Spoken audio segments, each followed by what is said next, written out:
बोलो लक्ष्मी नारायण भगवान की जय। पुरुषोत्तम मास 7वां अध्याय। सूत जी कहने लगे कि हे तपोधन, जब विष्णु भगवान ने मल मास का अपार दुख कह करके चुपचाप आसन पर बैठ गए, तो भगवान श्री कृष्ण ने विष्णु जी को गुह्य वचन कहे। वह मैं तुमसे कहता हूँ। श्री पुरुषोत्तम बोले कि हे विष्णु, आपने बहुत अच्छा किया जो मल मास का हाथ पकड़ करके यहाँ पर ले आए।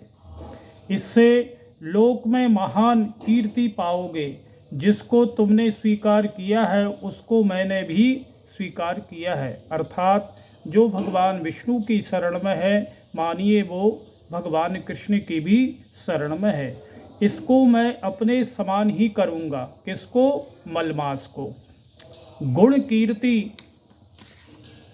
अनुभव छंदोमय ऐश्वर्य पराक्रम भक्तों को वरदान मेरे समान सभी गुण इसमें होंगे। जैसे कि लोक में प्रसिद्ध हूँ, वैसे ही ये भी पुरुषोत्तम नाम से विख्यात होगा। जो गुण मुझ में है वही मैंने इस पुरुषोत्तम महीने में दिए हैं। अर्थात पहले इसका नाम मलमास था और जैसे ही भगवान की शरण में गया तो जो प्रभु का नाम पुरुषोत्तम था वही नाम मलमास को दिया, जिसे हम पुरुषोत्तम मास बोलते हैं।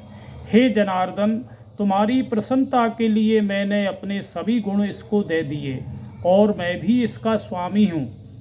ये पुरुषोत्तम मास नाम से जगत में प्रसिद्ध होगा और मेरे समान होकर के सब मासों का स्वामी होगा। ये जगत को पूज, जगत के नमस्कार करने योग होकर के पूजनीय होगा और पूजने वालों को दुख दारिद्र्य का नाश करेगा। इस मास इच्छा वाले मैंने इसको इच्छा रहित किया है। मनुष्यों को मोक्ष देने वाला ये मास है। अपने बराबर मैंने इसको किया है।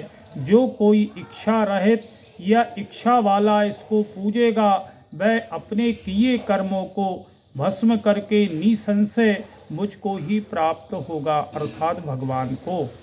हे गरुड़ध्वज, हे महाभाग्यशाली यति ब्रह्मचारी महात्मा निराहारी भी परम स्थान को प्राप्त नहीं होते हैं, पर पुरुषोत्तम के भक्त मास में जन्म मृत्यु रहित हो बिना श्रम के ही हरिपद को प्राप्त कर सकते हैं।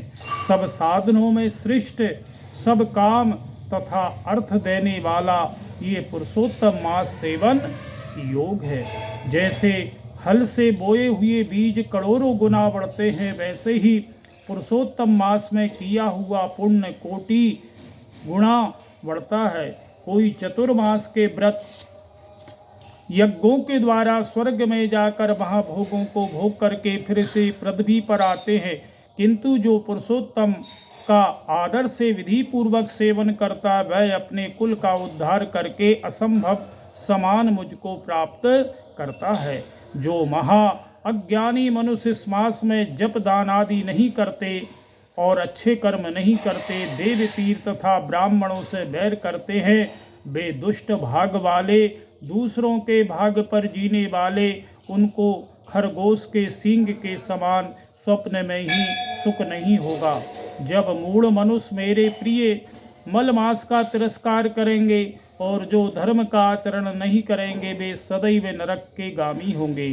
जो पुरुषोत्तम मास में निमित्त 3 वर्ष के धर्म का आचरण नहीं करते वे महा कुंभी पापाकादि नरकों में पड़ते हैं। जो अज्ञानी पुरुष स्त्री पुत्र पौत्र आदि के बंधन में फंसा रहता है वह अज्ञानी दुख रूपी दानवा नल में पड़ा रहता है। जिनका अज्ञान से मेरा प्रिय अंतत पुण्यवान पुरुषोत्तम मास बीत गया, उसको मैं कैसे सुख प्राप्त हो सकता है। हे श्रेष्ठ भाग्यशाली जो स्त्रियां पुत्र सुख सौभाग्य के लिए पुरुषोत्तम मास में स्नान दान व पूजन करेगी, उनको मैं सौभाग्य संपत्ति सुख पुत्र दूंगा। और जो मेरे इस मास को ऐसे ही व्यतीत कर देगी उनको मेरे प्रतिकूल और स्वामी से सुख नहीं होगा। भाई पुत्र तथा धन का सुख तो उनको सपने में भी प्राप्त नहीं होगा। अतः सब मनुष्यों को मेरे इस मास में स्नान, पूजा, जपादि विशेष करके अपनी शक्ति के अनुसार दान करना चाहिए, जिससे भक्ति और श्रद्धा से पुरुषोत्तम मास में मेरी पूजा की वह धन तथा पुत्र का सुख भोग करके अंत में मेरे गौलोक में वास करेगा। मेरी आज्ञा से सभी मनुष्य मल मास को पूजेंगे। मैंने सब मासों में उत्तम इसको किया है, इसलिए हे रमापते तुम चिंता छोड़ करके पुरुषोत्तम मास को लेकर के वैकुंठ जाओ। पुरुषोत्तम मास 7वां अध्याय समापन संपूर्ण। आप सभी से निवेदन है, हमारा चैनल अच्छा लगता है तो चैनल को सब्सक्राइब करें, अपने प्रियजनों को शेयर करें। जय श्री राधे।